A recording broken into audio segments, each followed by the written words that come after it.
Welcome to Timeless Tarot with Nina.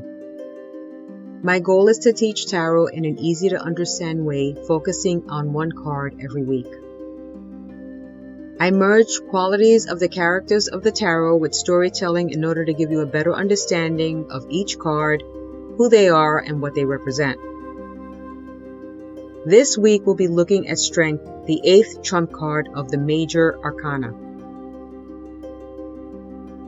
On the Strength card, a woman gently strokes a lion on its forehead and jaw. Even though it's known for its ferociousness, the woman has tamed this wild beast with her calming, loving energy. The lion is a symbol of raw passions and desires, and in taming him, the woman shows that animal instinct and raw passion can be expressed in positive ways when inner strength and resilience are applied. She doesn't use force, she channels her inner strength to subdue and subtly control the lion. The astrological association of strength in the zodiac is Leo. Strength is a representation of inner strength. The woman is a symbol for love and compassion. The lion a symbol for courage, passion, and desire. To better explain this, I'll be telling a story about strength, resilience, and accomplishment. Jane Eyre was a young orphan being raised by Mrs. Reed, her cruel, wealthy aunt. A servant named Bessie provides Jane with some of the few kindnesses she receives, telling her stories and singing songs to her. One day, as punishment for fighting with her bullying cousin, John Reed, Jane's aunt imprisons Jane in the Red Room, the room in which Jane's Uncle Reed died. While locked in, Jane, believing that she sees her uncle's ghost, screams and faints. She wakes up to find herself in the care of Bessie and the kindly apothecary, Mr. Lloyd, who suggests to Mrs. Reed that Jane be sent away to school. To Jane's delight, Mrs. Reed concurs. Once at the Lowood School, Jane finds that her life is far from idyllic. The school's headmaster is Mr. Brocklehurst, a cruel, hypocritical, and abusive man. Brocklehurst preaches a doctrine of poverty and privation to his students, while using the school's funds to provide a wealthy and opulent lifestyle for his own family. At Lowood, Jane befriends a young girl named Helen Burns, whose strong, martyr-like attitude towards the school's miseries is both helpful and displeasing to Jane. A massive typhus epidemic sweeps Lowood, and Helen ends up dying of consumption. Jane is devastated. The epidemic also results in the departure of Mr. Brocklehurst by attracting attention to the unpleasant conditions at Lowood. After a group of more sympathetic gentlemen take Brocklehurst's place, Jane's life improves dramatically. She spends 8 more years at Lowood, 6 as a student and 2 as a teacher. After teaching for 2 years, Jane yearns for new experiences. She accepts a governess position at a manor called Thornfield, where she teaches a lively French girl named Adele. The distinguished housekeeper, Mrs. Fairfax, presides over the estate. Jane's employer at Thornfield is a dark, impassioned man named Rochester, with whom Jane finds herself falling secretly in love. She saves Rochester from a fire one night, which he claims was started by a drunken servant named Grace Poole. But because Grace Poole continues to work at Thornfield, Jane concludes that she has not been told the entire story. Jane sinks into despondency when Rochester brings home a beautiful but vicious woman named Blanche Ingram. Jane expects Rochester to propose to Blanche, but instead Rochester proposes to Jane, who accepts almost disbelievingly. The wedding day finally arrives, and as Jane and Mr. Rochester prepare to exchange their vows, the voice of Mr. Mason cries out that Rochester already has a wife. Mason introduces himself as the brother of that wife, a woman named Bertha. Mr. Mason testifies that Bertha, whom Rochester married when he was a young man in Jamaica, is still alive.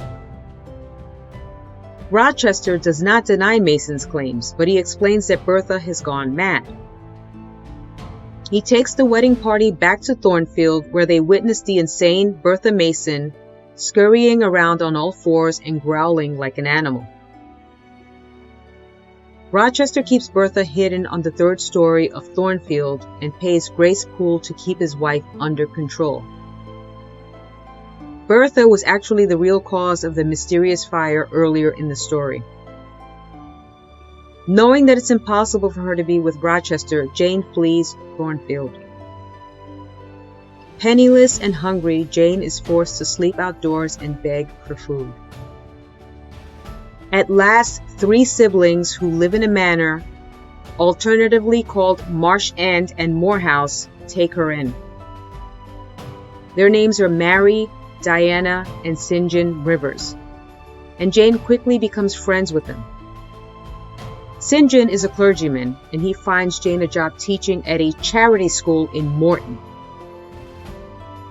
He surprises her one day by declaring that her uncle John Eyre has died and left her a large fortune of £20,000. When Jane asks how he received this news, he shocks her further by declaring that her uncle was also his uncle. It turns out that Jane and the Rivers are cousins. Jane immediately decides to share her inheritance equally with her 3 newfound relatives. St. John decides to travel to India as a missionary, and he urges Jane to accompany him as his wife. Jane agrees to go to India but refuses to marry her cousin because she does not love him. St. John pressures her to reconsider, and she nearly gives in.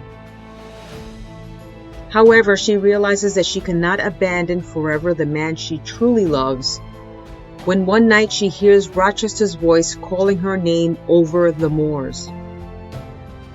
Jane immediately hurries back to Thornfield and finds that it has been burned to the ground by Bertha Mason, who lost her life in the fire. Rochester saved the servants but lost his eyesight and one of his hands. Jane travels on to Rochester's new residence, Ferndean, where he lives with 2 servants named John and Mary. At Ferndean, Rochester and Jane rebuild their relationship and soon marry. At the end of her story, Jane writes that she has been married for 10 blissful years and that she and Rochester enjoy perfect equality in their life together. She says that after 2 years of blindness, Rochester regained sight in one eye and was able to behold their first son at his birth. This is the story of Jane Eyre. Jane Eyre is a story about struggles, natural desires, and social conditioning. She was unconventional, self-reliant, and able to overcome adversity and societal norms. She showed strength and discipline in a time when women were marginalized and were at the mercy of their male counterparts. Women and men were not seen as equals, and women were considered the weaker sex. They were expected to be subservient, and their occupational choices were very limited. Middle and upper class women were expected to raise their children and run their households. Jane Eyre was a heroine of her time. She was passionate and rebellious. She was a free spirit who fought for her own equality and an ideal life in spite of facing constant hostility. She bravely stood up for her rights and the life she felt she deserved. She was small and strong but had self-respect. Sometimes you don't realize your own strength until you come face to face with your greatest weakness. Jane Eyre is an expression of the strength of the tarot personified in human female form. When in your life have you experienced strength, able to overcome enormous obstacles in the face of adversity with patience and grace? Please comment down below what your thoughts are on the Strength card in your own life's experience. If you enjoyed this video, please like, subscribe, and click the notification bell. If you're interested in a personal reading, you can book one through timelesstarotwithnina.com. I'll leave a link for that down below. Thank you so much for watching.